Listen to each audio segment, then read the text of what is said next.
painting in 5 steps. Don't forget to give this video a big thumbs up and hit the subscribe button below. Now let's get started. Okay, so for this video, I'll be using these brushes.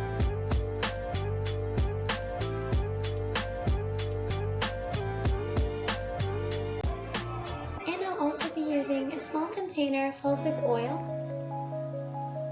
Now to make the perfect oil painting, all you need is 5 steps. Step number 1 is the outline. As you can see here, I already have the outline drawn. Because when we're painting, we're actually trying to capture 3 things: proportions, value, and color. So having an outline really helps. Step number 2, start with the difficult parts.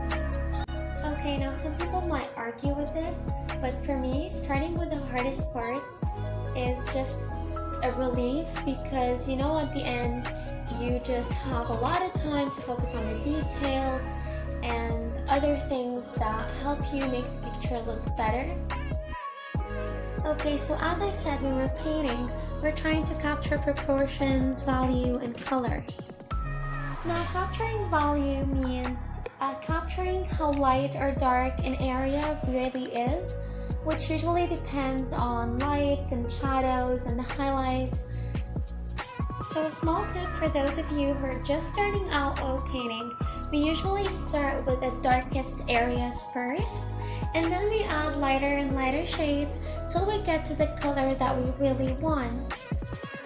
And as you can see, the darkest parts of the face are usually the eyelid, the sides of the nose, the neck, and the area just under your nose and under the eyes.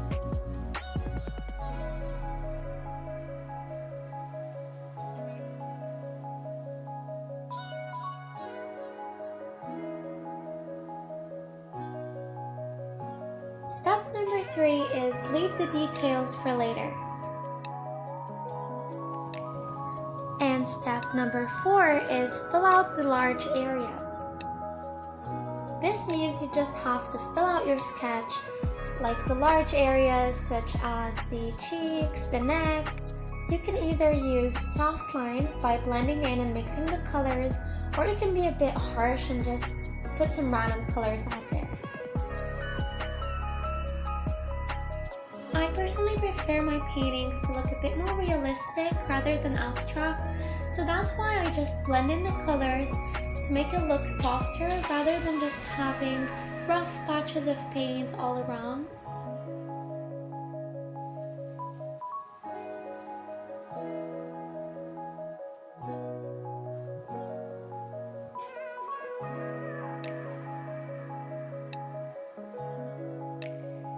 Another dark area is actually the chin. And again, as you can see, I'm applying lighter and lighter shades till I get to the color I really want.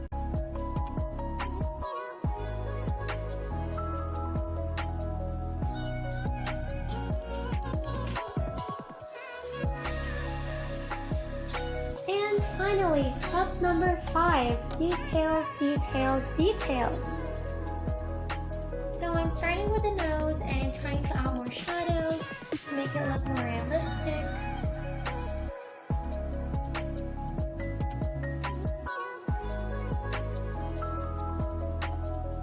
I then use the darkest color for the nostrils and the lightest one for the tip of the nose to add highlight.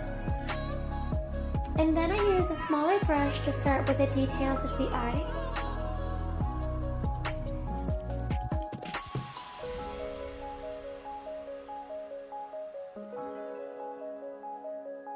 For her iris, I start by applying the darkest shade of blue and then I move on to lighter shades.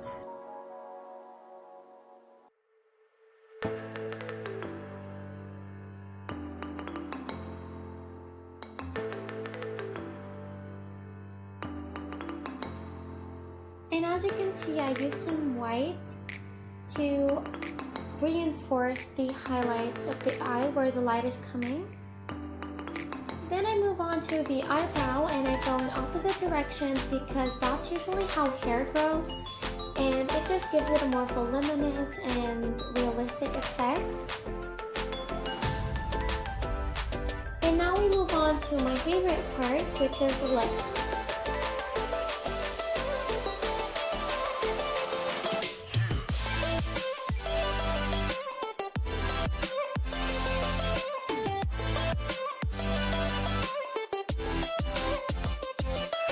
I like to use crimson red on the edges and the dark spots of the lips to make them stand out more. And finally, the hair. In oil painting, we don't really focus on how to draw the hair, but rather on capturing the color and making it look natural. And last but not least, for the finishing touch, I'm painting the flower with a very light beige color.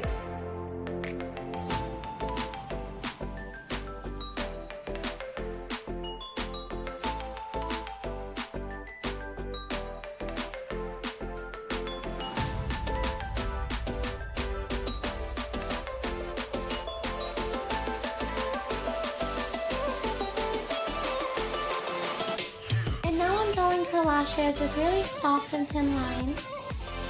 A mistake people make is that they forget to draw the lower lashes from a waterline.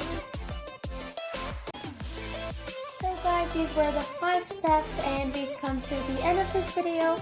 I really hope you enjoyed it. If you did, don't forget to give it a big thumbs up and hit the subscribe button below. I'll see you next time. Bye!